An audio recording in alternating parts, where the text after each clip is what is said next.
அஸ்ஸலாமு அலைக்கும். அல்லாஹு அக்பர் அல்லாஹு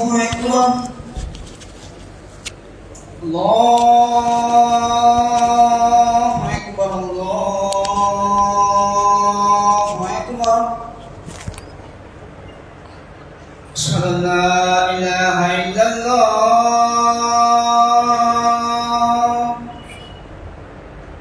அஷ்ஹது அன் லா இலாஹா இல்லல்லாஹ்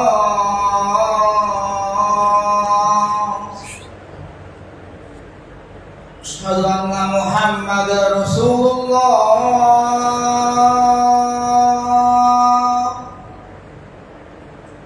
أشهد أن محمد رسول الله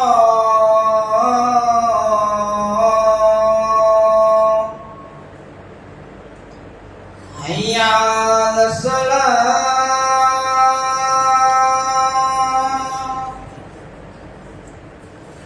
حي على الصلاة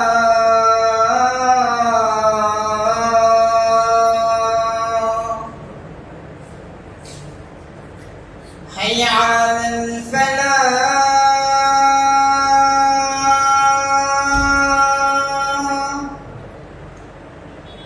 حي على الفلاح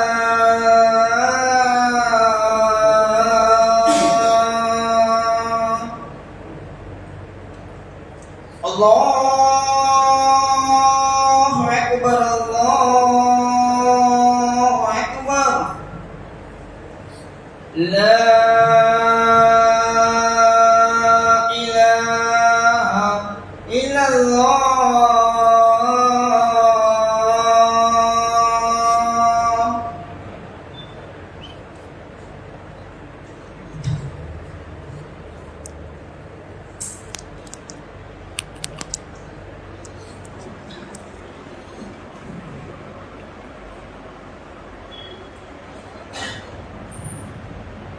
إن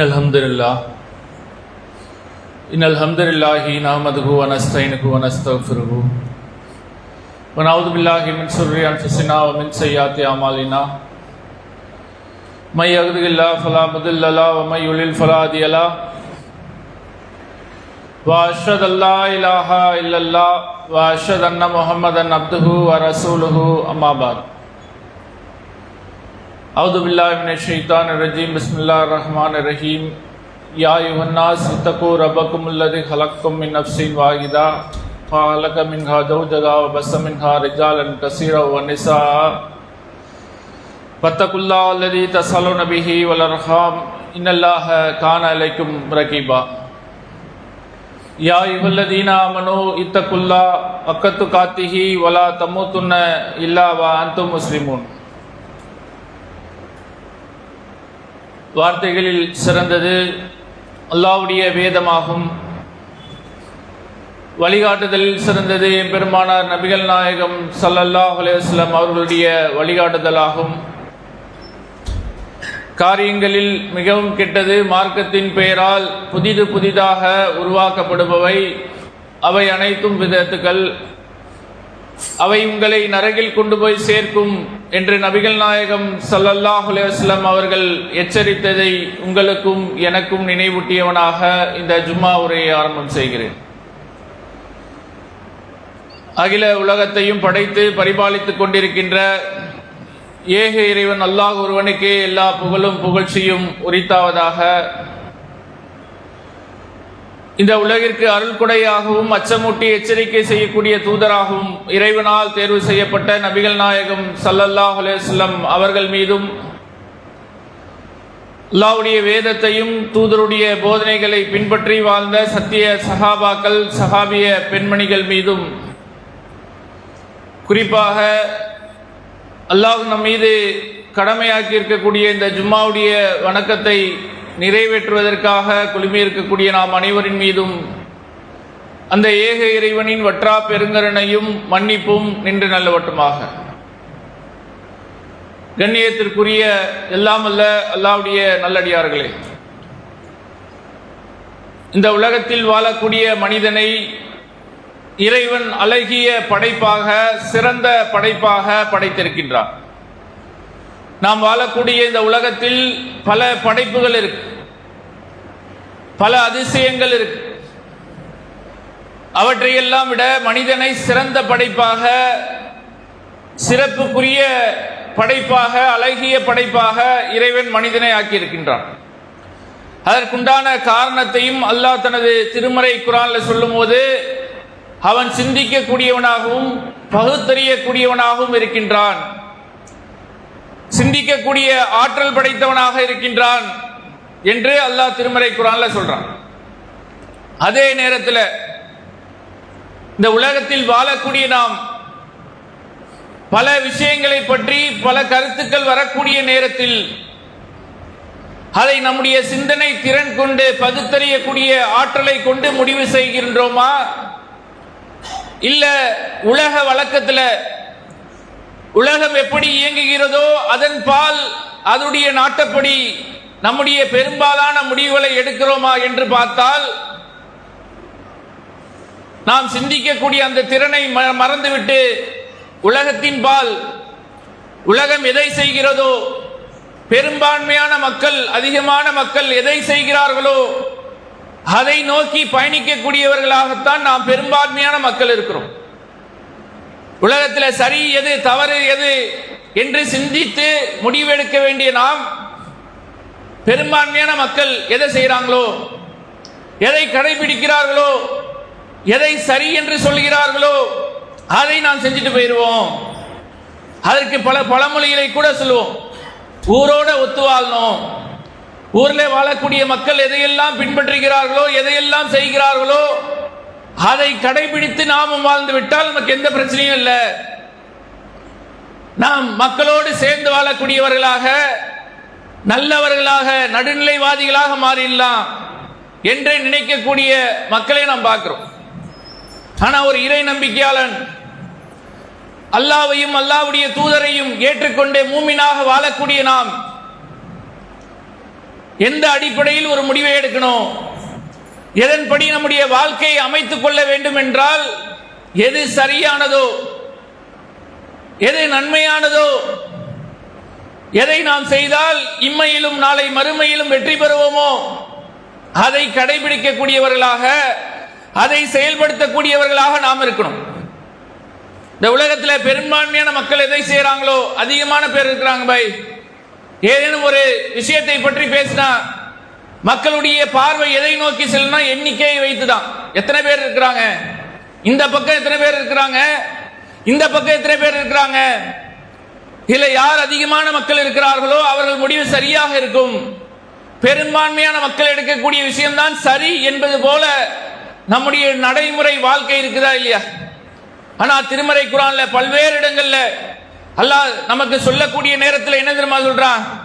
இந்த உலகத்தில் வாழக்கூடிய பெரும்பான்மையான மக்கள் செய்யக்கூடிய முடிவு என்பது தவறாக தான் இருக்குது,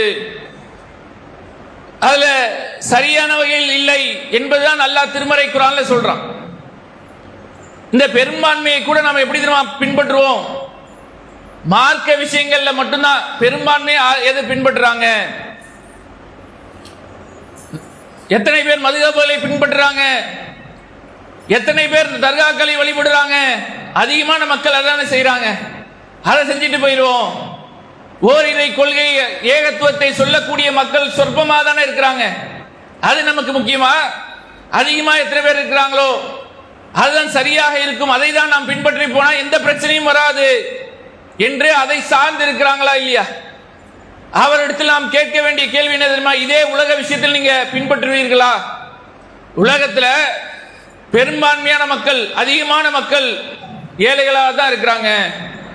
நீங்களும் ஏழையா இருங்களேன் அப்படின்னு சொன்னா ஏத்துக்குவாரன்னா ஏத்துக்க மாட்டார். ஒருவர் வீடு கட்டி மாட மாளிகையில வாழ்வார்.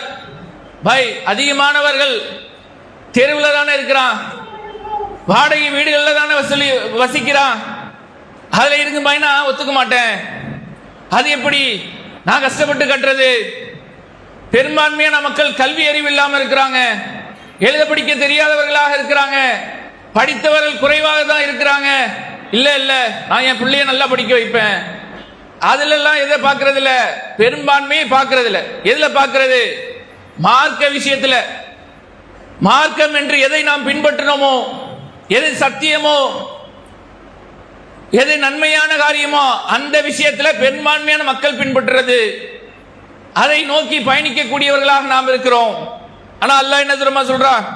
திருமறை குர்ஆனுடைய பல்வேறு இடங்கள்ல இந்த பெரும்பான்மையான மக்களை பத்தி சொல்றான். 5வது அத்தியாயம் 49வது வசனத்தில் அல்லாஹ் சொல்றான், வா இன்ன கஸீரம் மினன் நாசி லா ஃபாசிகூன். மனிதர்களில் அதிகமான மனிதர்கள், பெரும்பான்மையான மக்கள் தவறு செய்யக்கூடியவர்களாகத்தான் இருக்கிறாங்க, பாவம் செய்யக்கூடியவர்களாகத்தான் இருக்கிறாங்க. அல்லாஹ் சொல்றான், நீங்க எதை பின்பற்றணும்னு நினைக்கிறோம்?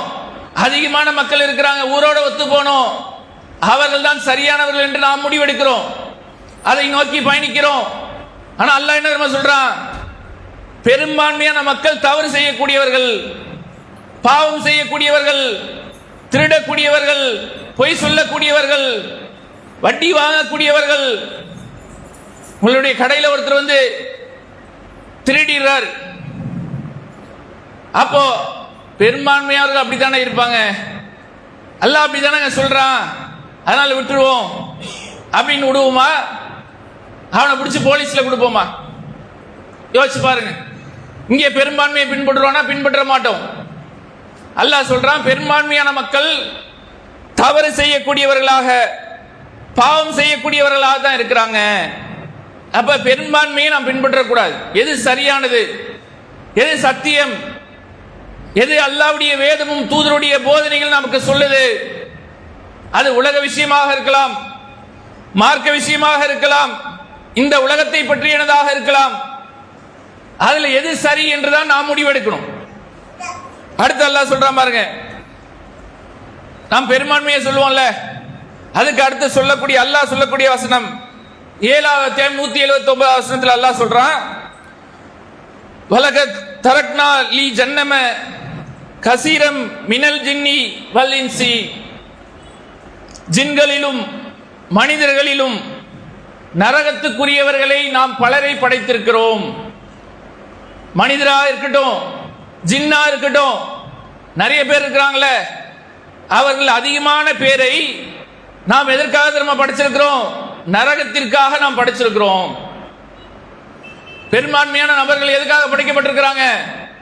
நரகத்துக்குரியவர்கள் என்று அல்லாஹ் தனது சத்திய வேதத்தில் சொல்றான்.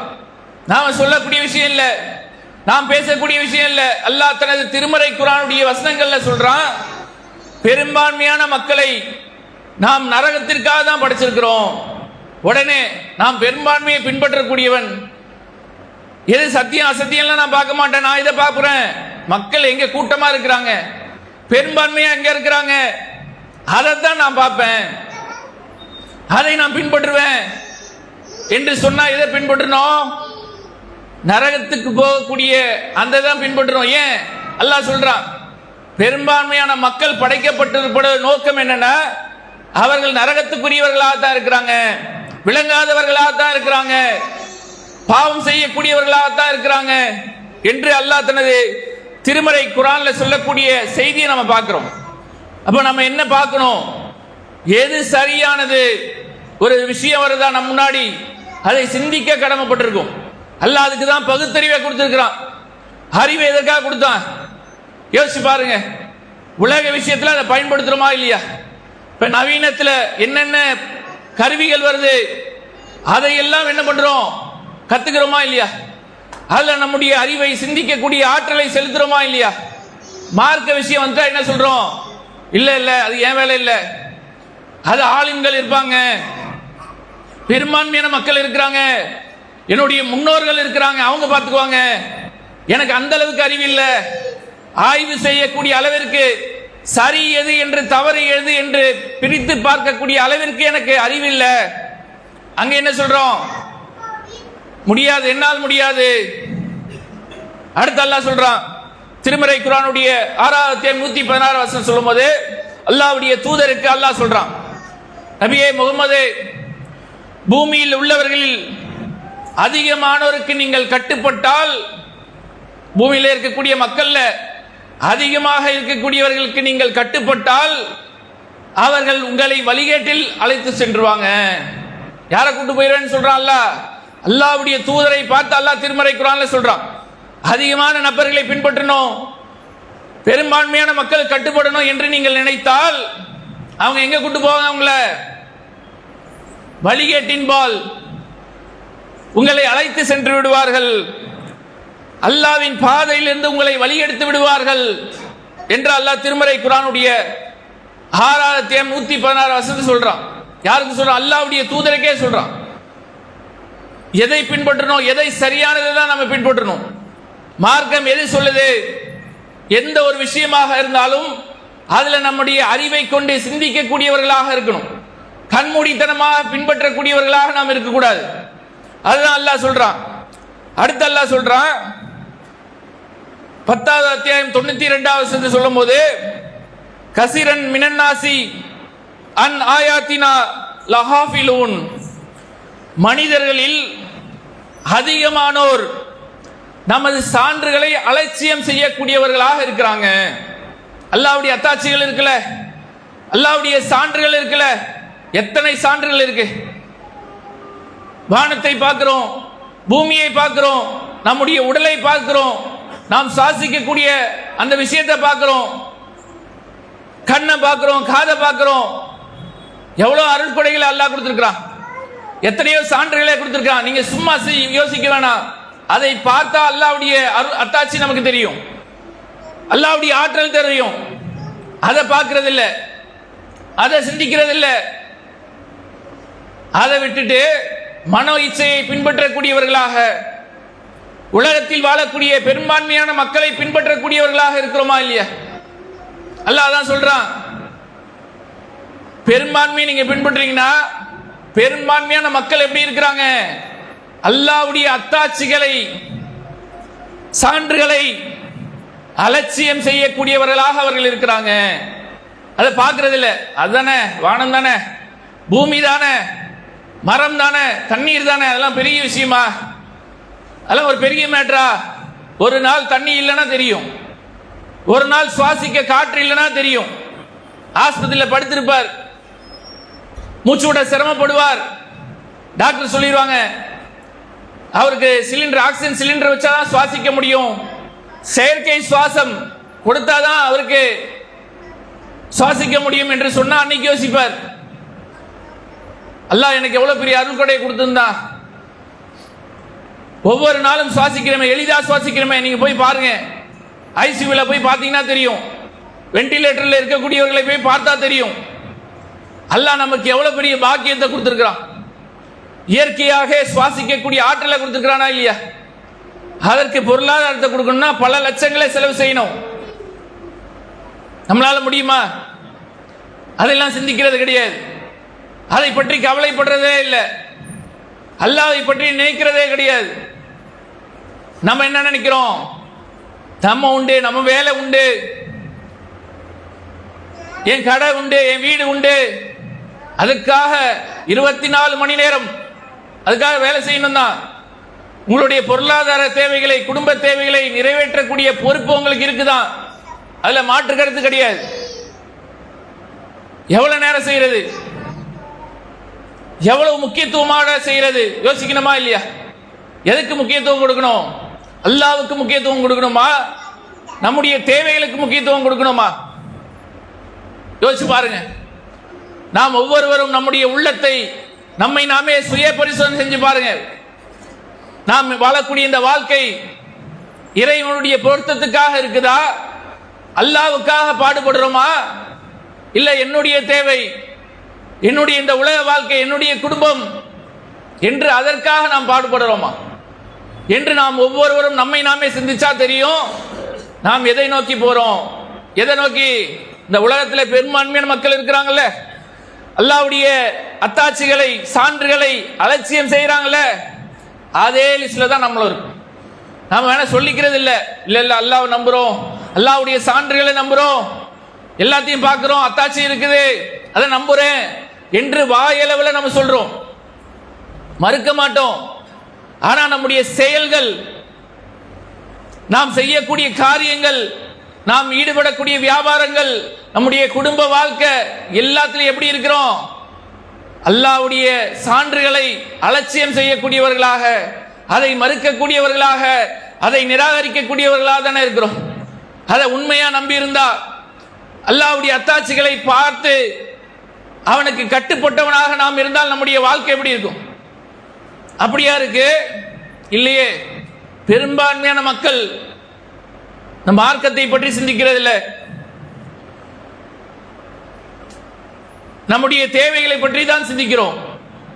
அதுதான் அல்லாஹ் சொல்றான். அடுத்து அல்லாஹ் சொல்றான் தனது திருமறை குர்ஆனுடைய 13வது அத்தியாயம் 1வது வசனம். அல்லாஹ் சொல்றான், வலக்கின்ன அக்ஸரன் நாசி லா யுமினூன், மனிதர்களில் அதிகமானோர் நம்பிக்கை கொள்ளாதவர்களாகத்தான் இருக்கிறாங்க. அல்லாஹ்வையே நம்பாதவர்கள் தான் அதிகம்ன்றான் அல்லாஹ். என்ன சொல்றான்? மூமினாக இருக்கக்கூடியவர்கள் யார் தெரியுமா? குறைவான மக்கள் தான். அல்லாஹ்வை நம்பக்கூடியவர்கள் யார் தெரியுமா? குறைவான மக்கள் தான். நாளை மறுமையில் அல்லாஹ் நமக்கு அதிபதியாக இருப்பான் என்று நம்பக்கூடிய மக்கள் குறைவான மக்கள் தான். பெரும்பான்மையான மக்கள் அல்லாஹ்வையே நம்பாதவர்களாக தான் இருக்கிறாங்க. யாரை பின்பற்றணும்? எந்த கூட்டத்தில் நாம் இருக்கணும்? யோசிச்சு பாருங்க. பெரும்பான்மையான மக்கள் எப்படி இருக்கிறாங்களோ, அல்லாஹ்வை நம்பாம, அவனுடைய வேதத்தை நம்பாம எப்படி இருக்கிறாங்களோ அப்படி இருக்கணுமா? அவர்களை நாம் பின்பற்றணுமா? இல்ல குறைவாக இருந்தாலும் இறைவனை நம்பக்கூடிய இறை நம்பிக்கையாளர்களாக நாம் இருக்கணுமா? சிந்திச்சு பாருங்க. அடுத்து அல்லாஹ் சொல்றான் பாருங்க, அக்ஸரன் நாசி இல்லா குஃபூரன், 17வது அத்தியாயம் 89வது வசனம் சொல்லும் போது, அதிகமான மக்கள் இறை மறுப்பில் இருக்கிறாங்க, அல்லாஹ்வை மறுக்கக்கூடியவர்களாக. அல்லாஹ்வை நம்புறது ஒண்ணு, அல்லாஹ்வே மறுக்கிறாங்க. இறை மறுப்பாளர்களாக, குஃபூர் செய்யக்கூடியவர்களாக, காஃபிர்களாக இருக்கிறாங்க. அல்லாஹ்வுடைய தூதர் காலத்திலே அதானுங்க. அல்லாஹ்வுடைய தூதரை எத்தனை பேர் நம்பி இருந்தாங்க? எத்தனை பேர் அவர்களை பின்பற்றினாங்க? எத்தனை பேர் அவர்களோட இஜ்ரா செஞ்சு வந்தாங்க? குறைவான மக்கள் தான், சொற்பமான மக்கள் தான்.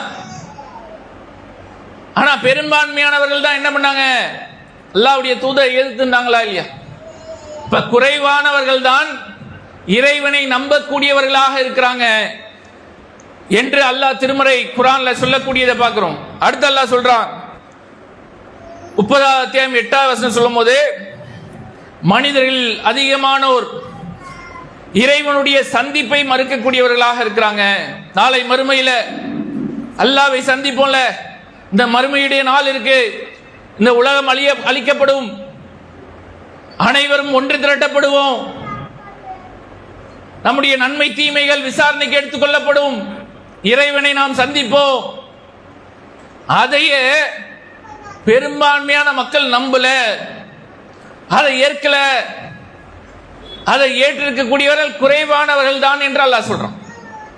இப்ப யோசிச்சு பாருங்க, எல்லாம் அடுக்கடுக்கா சொல்லக்கூடிய விஷயம் இது. பெரும்பான்மையே இல்ல, எவ்வளவு பேர் என்பது முக்கியம் இல்ல, குவான்டிட்டி முக்கியம் இல்ல, குவாலிட்டி தான் முக்கியம், தரம் தான் முக்கியம், எண்ணிக்கை முக்கியம் கிடையாது.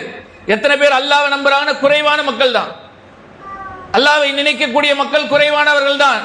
அல்லாஹ்வுக்கு நன்றி செலுத்தக்கூடியவர்கள் குறைவானவர்கள் தான். இப்ப அந்த லிஸ்ட்ல நாம் இருக்கிறோமா? அதான் முக்கியம். நாம் உலகத்தோட நிம்மதியாக சொகுசாக இந்த உலகத்தில் வாழ்ந்துடலாம், தப்பிச்சிடலாம் என்றெல்லாம் கணக்கு போடுறோம்ல. நாளை ஒரு நாள் இருக்கு, அந்த மறுமையுடைய நாள்ல அல்லாஹ்வின் முன்னாடி நிற்கக்கூடிய அந்த நேரத்தில் அல்லாஹ்வுடைய திருப்தியை பெற்றவர்களாக, அல்லாஹ்வுடைய சந்திப்பை பெற்றவர்களாக நாம் இருக்கணும்னா சரியானது எது, சத்தியம் எது என்று அதை நோக்கி அதற்காக உழைக்கக்கூடியவர்களாக, அதை நோக்கி பயணிக்கக்கூடியவர்களாக, பெரும்பான்மையை விட்டு சரியானதை தேர்ந்தெடுக்கக்கூடிய நன்மக்களாக எல்லாம் அல்ல இறைவன் உங்களையும் என்னையும் ஆக்கி அருள் புரிய வேண்டும் என்று பிரார்த்தித்து இந்த முதல் உரையை நிறைவு செய்கிறேன். வாஹிர் தஅவானா அல்ஹம்துலில்லாஹி ரப்பில் ஆலமீன்.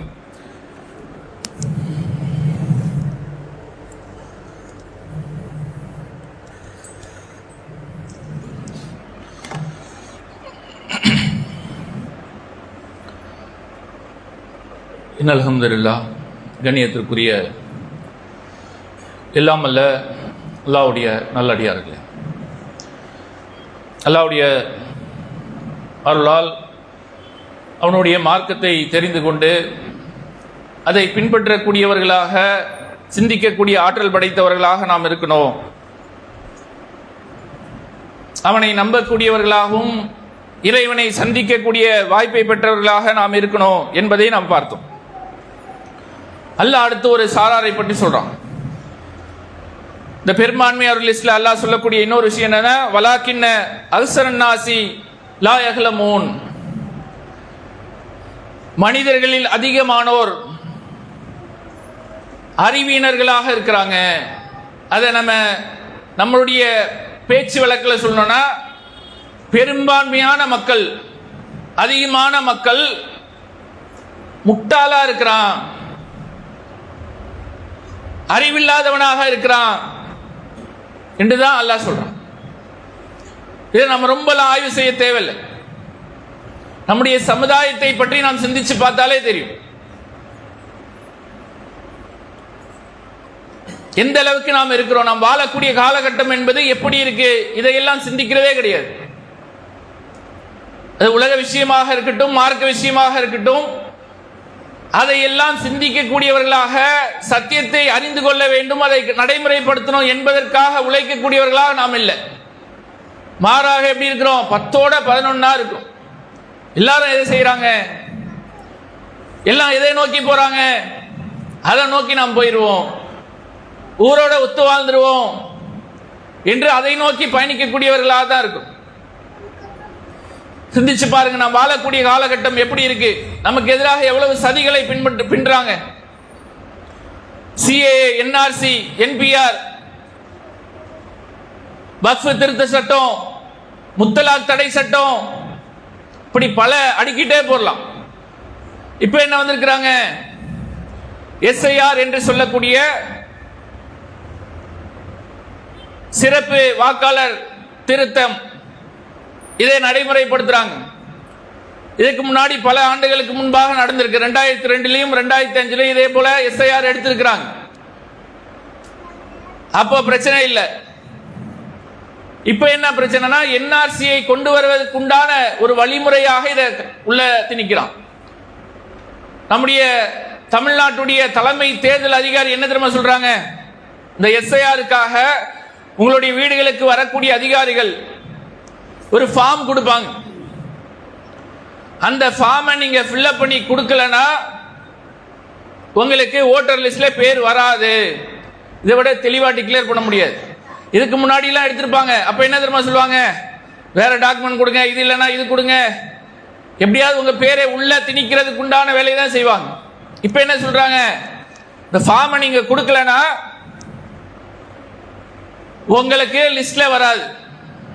இந்த வருடம் வரக்கூடிய சட்டமன்ற தேர்தல் வருது, ஏப்ரல் மேல அறிவிப்பாங்க, அதுல உங்களால் ஓட்டு போட முடியாது. ஆனா நம்ம மக்கள் எந்த அளவுக்கு இருக்கிறாங்க என்று சிந்திச்சா, இந்த ஆவணங்கள் இருக்குல்ல, டாக்குமெண்ட், அதை எடுத்து பார்த்தா, நம்ம ஆளுங்களை எடுத்து பார்த்தா என்ன இருக்குன்னா, அதுல ஒரு சரியானது எதுவுமே இல்லை, நிறைய குளறுபடிகள். அதை நாம பார்த்தாலே இவனை ரிஜெக்ட் பண்றான்னு சொல்லக்கூடிய அளவுக்கு தான் இருக்கும். இதுல ஒரு பிறந்த வருடம் இருக்கும், டேட் ஆஃப் பர்த் இருக்கும், ஆதார் கார்டில் ஒன்று இருக்கு, பாஸ்போர்ட்ல ஒன்று இருக்கு, பேன் கார்டில் ஒன்று இருக்கு.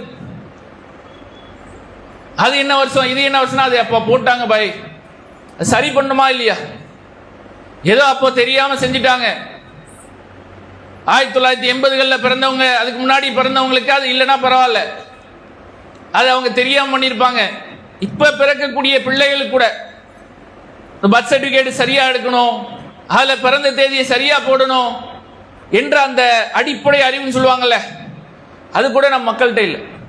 மற்ற சமுதாயம் எப்படி இருக்காங்கன்னா, தெளிவா இருக்கிறாங்க, அதெல்லாம் சரியா இருக்கிறாங்க, அவங்களுடைய டாக்குமெண்ட்லாம் கரெக்டா இருக்கு, பார்த்த உடனே என்ன தோணும், ஓகே. ஆனா நம்ம ஆளுங்க எப்படி வச்சிருக்கிறாங்க, அதுல 1000 குளறுபடிகள் இருக்கு.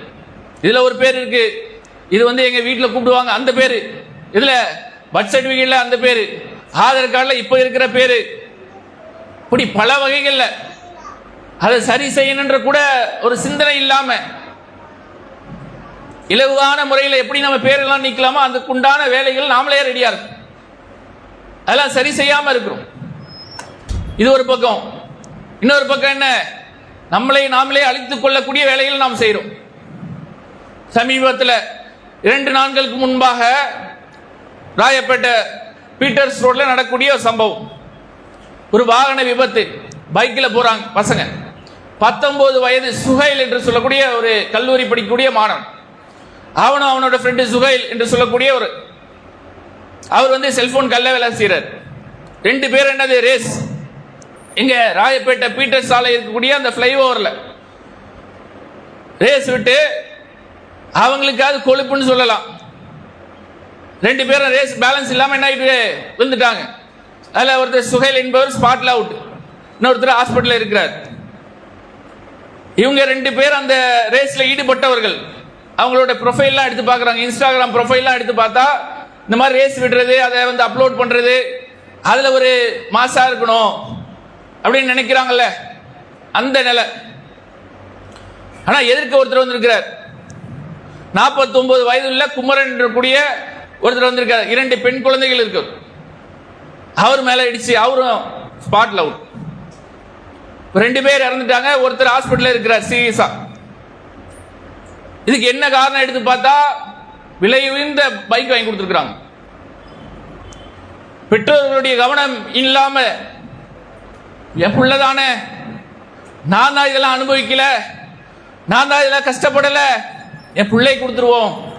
நான் தான் கஷ்டப்பட்டேன், சொத்துக்கு வழி இல்லாம வளர்ந்தேன், ஒருவேளை சோறு இல்ல, அரசாங்கம் கொடுக்கக்கூடிய சத்துணவுல சாப்பிட்டு வளர்ந்தேன், என் பிள்ளை அப்படி இருக்க கூடாது நம்ம நினைக்கிறோம்ல.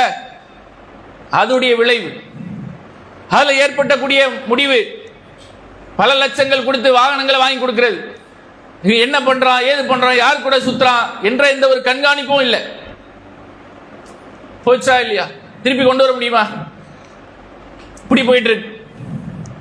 கேட்டா அவங்க வாங்கி தராரு, இவர் வாங்கி தராரு, அவங்க வீட்டுல இருக்கு, எல்லாரும் வீட்டுல இருக்கு, என் பிள்ளை மட்டும் அப்படி இருப்பானா? இதெல்லாம் வியாக்கணமா சொல்றோம்ல. பெரும்பான்மையான அப்படிதான் இருக்கிறாங்க. பிள்ளைனா அப்படிதான் இருப்பா. யாரா போய் கேட்டுறக்கூடாது, ஏன்பா உன் பிள்ளை இப்படி இருக்கிறானே, எல்லா பிள்ளையும் அப்படிதான் இருக்கும். ஊர்ல இருக்கிறவங்களாம் அப்படிதான் இருப்பான். என் பிள்ளை மட்டும் தான் அப்படி இருக்கிறானா? சொல்ல வந்துட்டேன். நன்மை ஒரு நல்லது சொல்றவங்களை கூட திட்டுறது யாருக்கு இழப்பு? யோசிச்சு பாருங்க. திருப்பி கொண்டு வர முடியுமா? ஒரு அற்பமான ஒரு விஷயத்திற்காக ஒரு உயிரை போயிடுச்சா இல்லையா? 2 உயிர் போயிடுச்சு. சம்பந்தமே இல்லாத ஒருத்தர் இறந்துட்டார். இதெல்லாம் என்ன காரணம் என்று யோசிச்சு பாத்தீங்கன்னா, இந்த பெரும்பான்மையான மக்களை பார்க்கிறது. இவன் இப்படி இருக்கிறான், அவன் இப்படி இருக்கிறான், எல்லாம் அப்படி இருக்கிறான், நான் இப்படியே இருக்கணும், நானும் அதை பின்பற்றணும் என்ற அந்த எண்ணம் இருக்குல்ல, அதனால் ஏற்பட்ட விளைவு. இப்ப இதை விளங்கி கொண்டு என்ன பண்ணும்? எச்சரிக்கையோட இருக்கணும், சிந்திக்கக்கூடியவர்களாக இருக்கணும். அல்லாஹ் தான் சொல்றான், பெரும்பான்மையான மக்கள் அறிவியினர்களாக இருக்கிற, முட்டாளா இருக்கிற அவனை விட்டு குறைவான மக்கள் சிந்திக்கக்கூடியவர்களாக, அறிவாளிகளாக, நேர்வழியில் இருக்கக்கூடியவர்களாக, அல்லாஹ்வை பின்பற்றக்கூடியவர்களாக, அல்லாஹ்வுடைய அத்தாட்சிகளை பின்பற்றக்கூடியவர்களாக அவங்க இருக்கிறாங்க. அந்த கூட்டத்தில் நீங்க இருங்க. அதுக்கு தானே இந்த வேதம், அதுக்கு தானே இறை தூதர். அப்ப அந்த வழியை நாம் தேர்ந்தெடுக்கும். இதெல்லாம் பாய் சொல்லலாம் பாய், உலகம் தான் பாய், யார் பாய் அதை பார்க்கறது? அதெல்லாம் பாருங்க. உங்க குழந்தைகள் அங்கெல்லாம் இருக்க விடுங்க. இங்கே இருக்கணுமா இல்லையா? நன்மையின் பால், வெற்றியின் பால், நாளை மறுமையின் வெற்றியின் பால் நம் பிள்ளைகள் இருக்கணுமா இல்லையா? அதற்கு மிக முக்கியத்துவம் கொடுக்குமாறு கேட்டுக்கொண்டு, அப்படிப்பட்ட நன்மக்களாக எல்லாம் வல்ல இறைவன் உங்களையும் என்னையும் ஆக்கி அருள் புரிவானாக என்ற பிரார்த்தனையோடு இந்த ஜும்மா உரையை நிறைவு செய்கிறேன். வாஹிர் தாவானா அல்ஹம்துலில்லாஹி ரப்பில் ஆலமீன். அஸ்ஸலாமு அலைக்கும் வரஹ்மத்துல்லாஹி வபரகாத்துஹு.